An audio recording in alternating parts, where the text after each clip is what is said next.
Legendary sword domain के episode 30 की starting में अब हम देखते हैं कि लू येन और शुयान वहां आ रहे छोटे छोटे क्रिएचर्स को मार रहे होते हैं और उस स्टैचू में से कुछ लेजर निकलकर उन क्रिएचर्स को दूर भगा रही होती हैं। हम लॉन्गविटी पॉन्ड को देखते हैं जहां पर बड़े बड़े दो जानवर और वह छोटे छोटे क्रिएचर्स होते हैं। उन दो बड़े क्रिएचर्स को एक छोटा क्रिएचर बताता है कि वहां दो सॉर्ड किंग हैं, उनमें से एक अविश्वसनीय प्रतिभाशाली है। मुझे लगता है कि इसके पास लेजेंडरी सॉर्ड है और आइस एम्परर की मूर्ति भी बहुत अधिक शक्तिशाली प्रतीत होती है, इसीलिए वहां लगातार आक्रमण करने से कोई प्रभाव नहीं पड़ रहा है। अब हम इधर देखते हैं कि वह सारे छोटे क्रिएचर वापस उस पोर्टल में चले जाते हैं। यह देखकर सुयान कहती है कि ब्रिट्स ने अटैक करना बंद कर दिया। यह सुनकर लुयेन कहता है कि मुझे डर है कि यह बात नहीं है। इस पर सुयान पूछती है कि फिर वह पीछे क्यों हट गए, जिस पर लुयेन कहता है कि यह एक स्ट्रॉन्ग अटैक के उद्देश्य से वापस आएंगे। इस पर सुयान कहती है यह तो फिर काफी खतरनाक है। अब सुयान आने वाले क्रिएचर्स के बारे में बताती है कि यह ब्रेथ मास्टर नहीं होगा, क्योंकि मुझे नहीं लगता कि ऐसा होगा। मेरे एंसेस्टर के नोट्स के अकॉर्डिंग ब्रेथ मास्टर की बॉडी एक छोटे पहाड़ जितनी बड़ी होती है और यहाँ तक कि छोटे पहाड़ भी 10 से 20 झांग लंबे होते हैं। यह मार्ग तो बहुत छोटा है, ब्रेथ मास्टर को इससे गुजरने में सक्षम नहीं होना चाहिए। तभी हम देखते हैं कि वह स्नेक यहाँ पर आने लगता है। यह देखकर लुयेन बताता है कि नहीं, यह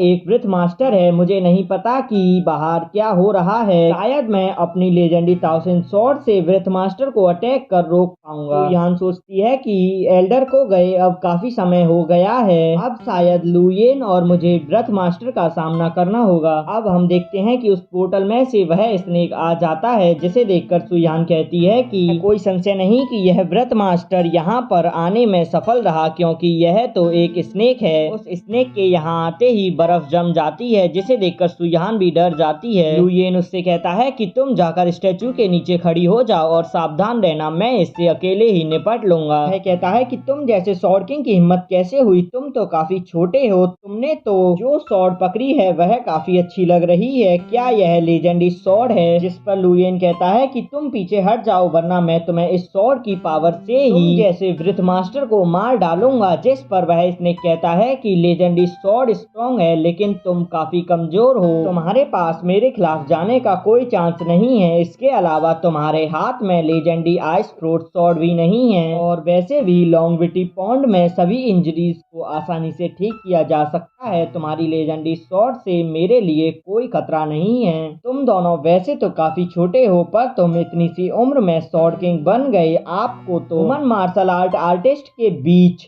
हेवनली चाइल्ड होना चाहिए और वैसे भी तुम्हें मारना तो काफी आसान है। मैं तुम्हें अपनी मास्टर लेवल की पावर का मतलब बताता हूँ कि वह क्या है। अब वह स्नेक लुयेन पर अटैक करता है, जिसे लुयेन अपनी सॉर्ड के स्लैश से रोक देता है, पर वह उससे पीछे हो जाता है। अब वह स्नेक कहता है कि लेजेंडरी सॉर्ड की पावर के साथ तो तुम सर्वश्रेष्ठ सॉर्ड किंग में से एक हो, पर अफसोस की बात है कि तुम अभी भी मेरे लिए चींटी की तरह कमजोर हो। वह स्नेक लुयेन पर अटैक कर देता है, जिसे लुयेन रोकने की काफी कोशिश करता है, पर वह उस अटैक के सामने टिक नहीं पाता और पीछे जाकर गिरता है। यान उसे संभालते हुए कहती है कि क्या तुम ठीक हो? जिस पर वह कहता है कि मास्टर लेवल की पावर के प्रतिद्वंदी का सामना करना वास्तव में कठिन है। आइस एम्परर के स्टैचू में से कुछ शॉट्स निकलकर स्नेक पर अटैक कर देती हैं। वह स्नेक उन शॉट से बचते हुए इधर उधर फड़फड़ा रहा होता है और अब वह आइस एम्परर के स्टैचू पर अटैक कर देता है, जिससे कि वह टूटने लगता है। तभी वह लुयेन पर भी अटैक कर देता है, पर लुयेन अपनी लेजेंडरी शॉट से उसे होल्ड करने की कोशिश करता है। अब हम बाहर की फाइट देखते हैं, जहां वह सोचते हैं कि यह तो बुरा हुआ, यह तो एक ब्रेथ मास्टर है